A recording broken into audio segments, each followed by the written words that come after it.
Today marks the day that Order of the Spellcasters has been released to the public at most OTF stores. And I kind of wanted to go over this structure deck, or most importantly, the Endymion archetype that it gives us. And yes, I'm pronouncing it Endymion, not Endymion, not Endymon. It's Endymion. It's not that hard, people. Anyways, my saltiness aside, this deck actually isn't that bad, and I kind of just want to go over everything that it gives us. So, the structure deck itself, that Endymion is revealed in its second form in, or is it the third form? I can't remember, because, let's see, yeah, it's the second one. Endymion was originally an archetype that was released a long time ago, back in, like, the late, oh god, sorry, I hit my pop filter. It was released around early 2000s, and by late early 2000s, I mean like 2008, 2009 era. I'm pretty sure it was alongside or near the same time as the really bad Dark Magician one, and people really weren't too excited about it when it first came out, and by that I mean in its first incarnation, because spell counters were always kind of just a niche thing. Most counter decks were, and actually, let me think. Is there any deck that had, like, counters as its main center point that was meta? Unless, no, those were tokens. No, I can't even really remember. I don't think there's any deck that really had counters as its main source of thing. I mean, like, cubics, but those weren't, like, meta. They were kind of a rogue thing. But spell counters are always kind of just a niche thing. No one really cared for them. I personally didn't. I have a shit ton of spell counter cards, and I never liked them. They were all bad. But with the release of Order of the Spellcasters giving us some fresh stuff, I think people are really going to start getting used to the idea of spell counters, and because of that, I think cards like Counter Cleaner might come into play, because this deck is really fucking scary if we can get a bunch of spell counters on board. Also, I'm sorry if you hear a bunch of cards hitting my like other cards, or like sounds of sliding, because I'm unsleeving my Fluffles right now, and I'm re-sleeving my Pendulum Magicians. That's what I'm playing at locals tonight, because I'm pretty sure it has the best matchup against Endymion out of all three of my good decks. So, and by Fluffles, I mean by good, I mean the Fluffles aren't technically included. I mean they're mediocre at best. But anyways, let's get started with some of the support. So I believe, alright, so that's just the archetype itself. There's quite a bit of cards. Let me close out that tab actually, because it's taking a lot of space up. I have a lot of tabs open for this. But right now we're going to look at Crusader of Endymion. So this card wasn't actually really ever played other than in Hero Gemini, and it was kind of really just because it had 1900 attack and it was level 4. But I mean, we might as well look over it because it's part of the archetype. So it's a Gemini monster, so it's treated as a normal monster while it's face up in the field or in the graveyard, and you can normal summon it again, which is dumb. And once per turn, you can target one face-up card in the field that you can place a spell counter on, and place a spell counter on it, and then this card gains 600 attack until the end of the turn. This card's bad. Okay, it's really bad. Even if you have Catalyst Field, or, yeah, I'm pretty sure it's called Catalyst Field, that one Gemini Field spell, this card's bad. Don't play it, ever. So, just letting you know. So, next we have the, pretty sure the original Endymion card. Endymion the Master Magician. It's not a member of the Magician archetype, by the way, because its name does not contain this kanji. So, let's see. Does it say when it came out?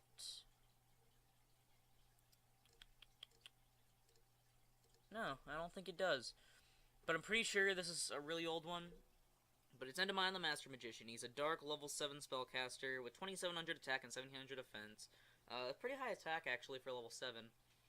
And you can special summon this card from your hand or graveyard by removing 6 spell counters from a magical citadel of Endymion you control. If summoned this way, you target one spell or trap or spell card in your graveyard and add it to your hand.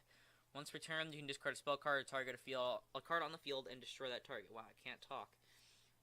Now, this card actually isn't that great, because unless you're, like, massively putting spell counters on Magical Citadel of Endymion, then you're not going to be able to summon this guy consistently other than Pendulum Summon, which, I mean, yeah, the deck's kind of based off Pendulums now, because you're treated as spell cards as well. But really, like, I don't think this is going to be that great. However, the deck can get a lot of spell counters on board, so maybe one copy at most, if you really want to play him that badly, just because nostalgia bait. Also, the once per turn destruction, where you have to discard a spell card, is literally the same as Witchcrafter Witchcrafter Hein, and she's not that great. So yeah, because it's a once per turn, and you have to discard a spell card. And pendulums, newsflash, aren't treated as spells when they're in the hand. So there's that. You can only discard like actual spells, and you can't discard pendulums, so it's kind of bad. No, not to diss too much on the original guy though, because look at that artwork. That is some nice artwork. Beautiful. Alright, so now starting with the newer support, we have Endymion, the Mighty Master of Magic. This is his retrain, and it has almost the exact same stats, other than the fact that he gained like 100 attack, and then I think his defense is the same. I already can't remember if it was 1200 or 1700. But this is where it starts getting pretty cool. So the Pendulum effect is you can remove 6 spell counters from your field, keeping with the original, and special summon the card from your Pendulum Zone, then destroy cards in the field up to the number of cards you control that you can place a spell counter on. And if you do, place spell counters on this card equal to the number of cards you destroyed. You can only use this effect of Endymion, the Founding Sorcerer Supreme, once per turn. And they changed his name to Endymion, the Mighty Master of Magic, or it's vice versa. So, who cares? But anyways, wow, just the Pendulum effect alone on this guy is amazing if you already have a little bit of board setup, which isn't that hard in this deck considering you have a lot of spam power. And like, we haven't even gotten to the monster effect yet, but like just the free destruction of a bunch of cards like Fright for Tiger is pretty nuts. But let's get into the monster effect, because I want to see how good this is as well. And so the monster effect is once per turn, when a spell or trap card or effect is activated, quick effect, you return 1 card you control with a spell counter to the hand, and if you do, negate the activation, and if you do, destroy that card. Then you can place spell counters on this card equal to the number of spell counters that were on the returned card. And that's pretty great. Even though it's a once per turn, it's still a really nice negation on the lines of Oddeyes Vortex Dragon, except Vortex makes you shuffle from your extra deck instead of making you return from field to hand, so Vortex is a little bit better. But this guy gets spell counters, which help with the entire deck's consistency and how fluid it is. So, I mean, it's debatable which one's better.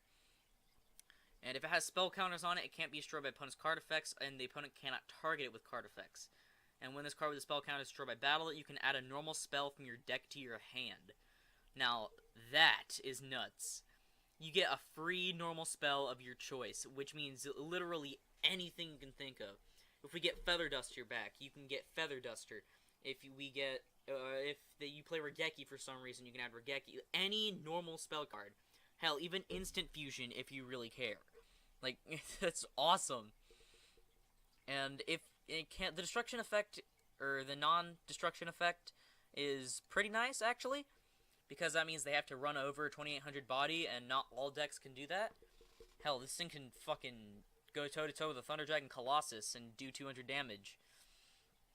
But overall, this card is awesome. It has a high scale, too. This is probably the key card. Probably 3 of in Endymion, if you're building the deck. Or maybe 2 of at like the least, but definitely at least 2. Because this is insane. Also, once again, amazing artwork. Good job, whoever made the artwork for this card. Alright, next we have Magister of Endymion, who, let's see, was his name? No? Well, his name was actually the same. So, he's also scale 8, and he has 1500 attack and 900 defense, perfect for a level 3. I mean, actually, it's kind of nice for a level 3 with a 1500 attack. And he's an Earth spellcaster, different from the Dark spellcaster thing we saw. And his Pendulum effect is, each time a spell card is activated, place 1 spell counter on this card when that spell resolves. And you can remove 3 spell counters from this card, especially summon this card from your Pendulum Zone, and a face-up monster you can place a spell counter on from your extra deck, and if you do, place a spell counter on each of them. Now that's really nice because it helps with the board spamming, and it's also great if you play the Mythical Beast engine, because, which you're obviously going to play, that engine is awesome no matter what Pendulum deck it's in. And basically, you would put the Master Cerberus in scale, pop it to add the Jackal King, put the Jackal King in scale, pop it to summon the Cerberus, and then you can place this guy in the scale, and then you can activate like 3 spells or whatever.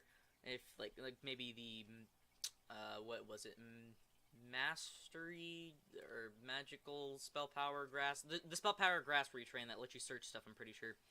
Like you can activate some of that and everything. And then if you have 3 spell counters on it, you can special summon this card, and you can special summon the Jackal King, and they both get spell counters. And Jackal King has a really nice monster negation effect when it has spell counters. And so this Pendulum effect is pretty good. I'm pretty sure most of the Endymion little guys let you special summon it and some Pendulum monster from like your deck, extra deck, hand, or something like that. Like if you have 3 spell counters on it. Because I think Servant lets you summon from deck, I don't know. But now let's look at the monster effect. When this card declares an attack, you can place 1 spell counter on it. Okay, I don't know why it'd be declaring an attack unless the opponent was wide open, though, because it only has 1500. And once per opponent's turn quick effect, you can remove 3 spell counters from your field, special summon 1 monster that you can place a spell counter on from your deck. Okay, that's basically the same as the Pendulum effect, but it lets you summon from deck, which is nice. This card in your monster zone is destroyed. You can place this card in your Pendulum zone, then place spell counters on this card, equal to the number of spell counters that were on this card. You can only special summon Magister of Endymion once per turn. Alright, so that's a pretty nice limit, but that's actually not too bad of an effect, but I don't like that it kind of has to attack to get spell counters, unless you already had some that were when it was in the Pendulum zone, because you won't be attacking much with this guy unless your opponent's wide open because of his low attack. But not too bad, because you can special summon any Pendulum basically any monster from your deck that you can place a spell counter on, which means the big Endymion guy, or really anything, honestly. And there's quite a few big cards that you place spell counters on themselves or whatever. And yeah, overall, there's a pretty nice card. Maybe 2-3 of, depending on how much you value its Pendulum effect and its monster effect to let you special summon. But I don't think it's going to be a 3 of as much. Probably just sitting around 2. Mostly because of his low attack stat and the fact that he has to attack to get a spell counter with his monster effect. So now we have Reflection of Endymion. This is a light spellcaster level 7, in contrast to the dark level 7 spellcaster that the Master was. And it's a scale 2, which is a bit weird instead of being a scale 1. But, Oath Dragon Magician is a scale 2, but he's better than most scale 1s in the deck anyway, so. Now, let's look at the Pendulum effect after, actually, let's see. Wow, 1850 attack. What, you going for that Evil Storm experience? And then 2700 defense. That's pretty nice. So, the Pendulum effect is that each time a spell card is activated, place a spell card on this card when that spell resolves. Not revolves. But this effect is, I'm pretty sure, is with, like, all of the Endymion archetype that are Pendulums. So, yeah, there's that. And you can remove 3 spell counters from it, special summon this card from your Pendulum zone, and 1 monster that you can place a spell counter on from your hand, and if you do, place a spell counter on each of them. Yeah, see, like I said, it lets you summon from different locations, depending on which one you're using. And so that's pretty nice. I'm pretty sure, like I said, Servant summons from the deck. I'm like 90% sure. Or maybe Rogue, I don't know. But that one would probably be more of a 3 of. And this one might be a 1 or 2 of, just because of its scale. And its monster effect is that if it's special summon, you can target 1 other card you control that you can place a spell counter on, and 1 card your opponent controls, and return them to the hand. Okay, that's basically an Altergeist Silquidus effect. And then place spell counters on this card equal to the number of spell counters that were on the card returned from your field. When this card with a spell counter is destroyed by battle, you can add an Endymion card from your deck to your hand. Oh god, that voice cracked. Alright, I changed my mind. This card's probably a definite 2 or 3 of because of its bouncing. And also the fact that you can search really easily. Oh, hey, look, I'm sleeving Mythical Beast Jackal King right now. Well, why to say look, you guys can't even see, you're just seeing my display. But this card's actually pretty good. It gets you free searching if it's destroyed by battle. It sadly doesn't have the protection that Master does. But, whatever. It doesn't really need it because it has kind of low attack, so if you put it in attack mode, it's bound to be destroyed by battle. And, yeah, it's overall pretty balanced. Let you summon from hand, which isn't the best, but, I mean, because you're probably going to Pendulum summon anyway. But, not too shabby. Not too shabby at all. Bouncing's always nice. Like I said, ask Altergeist Silquidus.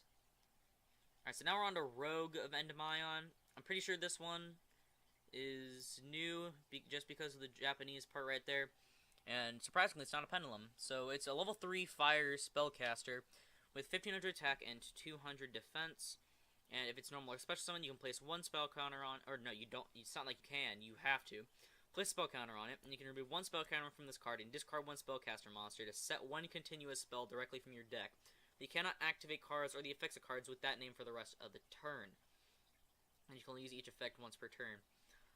So, I don't think this card might be played at all, because unless they have an amazing continuous spell that's helps in the grind game because you can't activate it that turn, then I really don't see the need for playing this. I mean, yeah, it gets a free spell counter when it's summoned, but you know who else does that?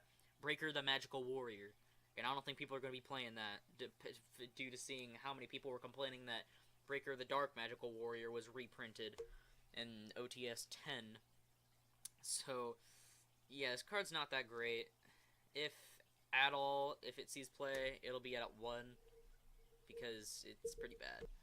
Especially with its low stats. So, alright, here we go. This is Servant of Endymion. This is the one that pissed me off the most. So, basically, it's a level 3 wind spellcaster with 900 attack and 1500 defense, scale 2. And each time a spell card is activated, you place one spell counter on this card when that spell resolves, and you can remove 3 spell counters from this card, special from this card from your Pendulum Zone, and one monster with 1000 attack or more that you can place a spell counter on from your deck, and if you do, you place a spell counter on each of them.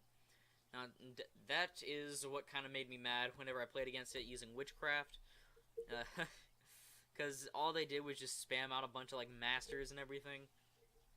So it was, kind of funny, and kind of made me really salty about this deck.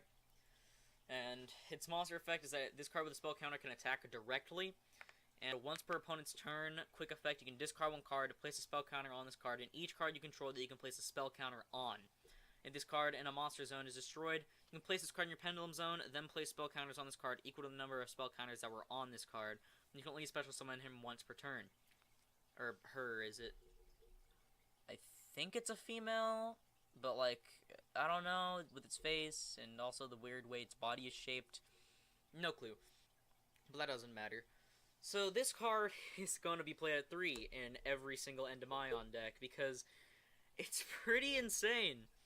Because not only do you get to summon from your deck anything with 1000 or more attack that you can place a spell counter on, like this Mythical Beastmaster Cerberus that I'm sleeving right now, but it's overall just an amazing card, because it can not only can attack directly, so if you have something that you can remove spell counters, like place extra attack on something, then that'd be pretty nuts. But also, you get to place a spell counter on everything that can get a spell counter that you have. And that can end up being a lot. And then you can put it back in the Pendulum Zone, like with some of the other guys, and frankly, this card is really nuts. And it should definitely be played at 3. Now I know why it's always in the thumbnail of all the Endymion videos. Alright, so now we're at their continuous spell, Endymion's Lab, that apparently is so good that it required a monster to set it directly from the deck, but it can't be used. This card's named because Magical Citadel of Endymion while it is on the field. Oh, that's probably why. Each time a spell card is activated, place one spell counter on this card when that spell resolves. Once per turn, after damage calculation, if your spellcaster monster is destroyed by battle, you can remove 6 spell counters from your field, special summon one level 7 or higher spellcaster from your hand or deck. You can only activate one Endymion's Lab per turn. Alright, so now I kind of see where they were going with how great this card is, but really, you could have just gave him something that was like terraforming, but for continuous spells, or whatever. But then again, that'd kind of be overpowered, because you can add any continuous spell, like the Magician Hands and everything. But I mean, this card's not too bad, especially because it's treated as Magical Citadel of Endymion. And that got reprinted, I believe, in Infinity Chasers. And so if you don't have that card, or if you want to... Well, I'm pretty sure the structure that comes with it. Let me see real quick. It should. Yeah, it has the Magical Citadel. But, like, in case you want to run extra copies of it, I mean, I guess you can have this. And then it has the same spell counter thing. Whenever a spell's activated, you place a spell counter on it. I mean, a free special summon's pretty nice, but I don't think it warrant. You can play this card. Definitely play this card. It's really good. Maybe at like 1 or 2, depending on how many magical citadels you play. But like, I don't think you need to run rogue just to set it. Like, if anything, just play terraforming so you can search the actual citadel. So not too bad. Not too bad. All right. So here's the actual magical citadel. So each time a spell card is activated, you place a spell counter on this card when that spell resolves. And if a card with a spell counter is destroyed, place its spell counters on this card. Once per turn, if you would activate a card effect by removing a spell counter from your field, you can remove that many spell counters from this card instead. And if this card would be destroyed, you can remove a spell counter from this card instead. So it's kind of like Kyoto Waterfront. And yeah, I think a good ratio would be 2 of this and 2 lab. Because, I don't think this card is as good as lab when it comes to its, actual effect. But it'd be nice to actually have both of that and lab. Because that would be a nice combination, actually. Because then you can remove a bunch of spell counters from Magical Citadel in order to activate the effect of lab multiple times. And for free special summons. So, yeah, this combo would actually be really nice. Alright, so why is Reflection opened again? Alright, so here we have Spell Power Mastery, and this is the retrain of Spell Power Grasp, which I actually have. And add an Endymion card from your deck to your hand, then you can place as many spell counters as possible on cards you control, up to the number of Spell Power Mastery and Spell Power Grasp you control in your graveyard. You can activate 1 Spell Power Mastery per turn. And yeah, there's nothing much to say here other than this card's really good. It's a free Rhoda for any Endymion card. Emphasis on card, not just monster. And you get to place at least 1 spell counter on everything that you have. And potentially even more if you have more copies of Spell Power Grasp or Mastery in your graveyard. So, overall, just nice card. Definitely play it at 3. Alright, so this is why I'm terrified of Endymion, because you've seen Servant, obviously, and you've seen Magical Citadel, and if this deck summons Tempest Magician, it can FTK instantly. So Tempest Magician just requires 1 tuner and 1 or more non-tuner spellcasters. It's a level 6 Dark Spellcaster Synchro, 2200 attack and 1400 defense, and oh my god, this card is just really insane. So when it's Synchro Summon, you place 1 spell counter on it. And once per turn, you can discard any number of cards to place another spell counter on a monster or monsters you control for each card you discarded. Then, you can remove all spell counters on the field to burn your opponent for 500 for each removed spell counter. As long as you have at least 16 spell counters, which isn't very hard, you get an instant game win. If you're going first. How nuts is that? We finally get out of the year of the FTK 2018, and here we have Endymion that can basically just instantly murder you with Tempest Magician. All they have to do is play a tuner. And I have no clue if one of the Endymion cards is already a tuner, but they can always just, I don't know, play something. I would say Harmonizing Magician, but that wouldn't work because it only lets you use Magicians as material. But you can play Noble Dragon Magician or something if you really wanted to as a level 3 Pendulum tuner. And if you have, I think, yeah, Servant's a level 3, so if you have both of those, you can just tune those and then have a Tempest Magician, and then it gets a spell counter. And if you have stuff in your hand, you can add more spell counters on it, or on anything. And you can just kill your opponent right there. Because with this deck, it's not hard to get 16 spell counters. 1 second, I got a cough. My throat's getting, like, really agitated from, like, getting too loud. Sorry.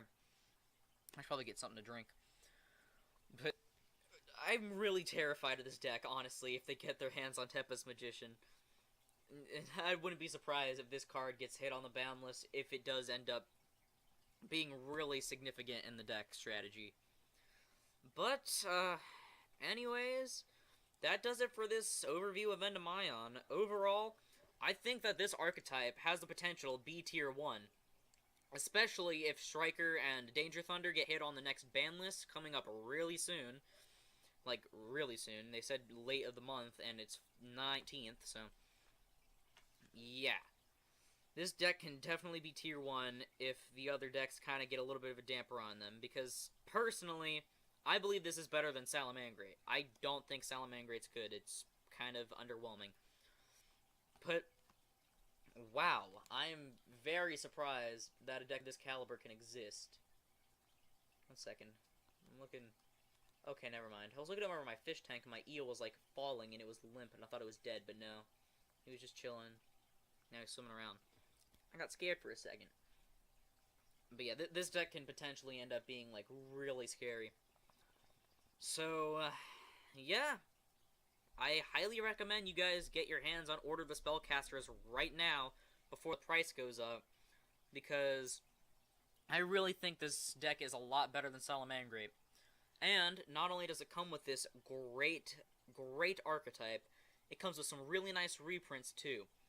Because it comes with Mythical Beast Master Cerberus, if I can find him. I think it comes with Master Cerberus, does it? Or is it just Cerberus? Oh, okay, no. I thought it I thought it came with Mythical Beast Master Cerberus, but no, it's just Cerberus. But never mind.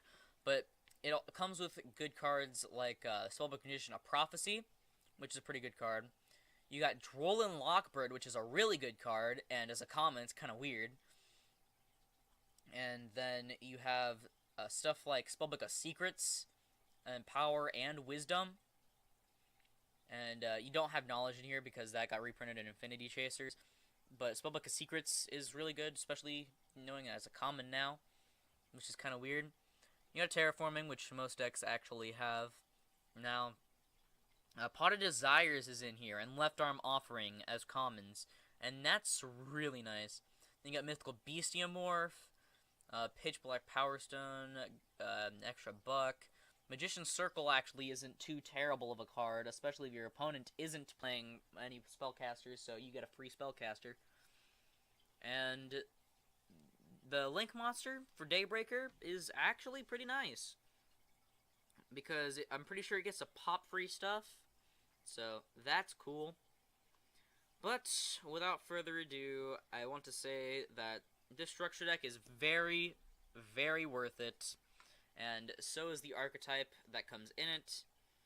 And please tell me if you bought the structure deck or what you think about it in the comments below, because your feedback is much appreciated here on my channel, because, you know, kind of lonely over here.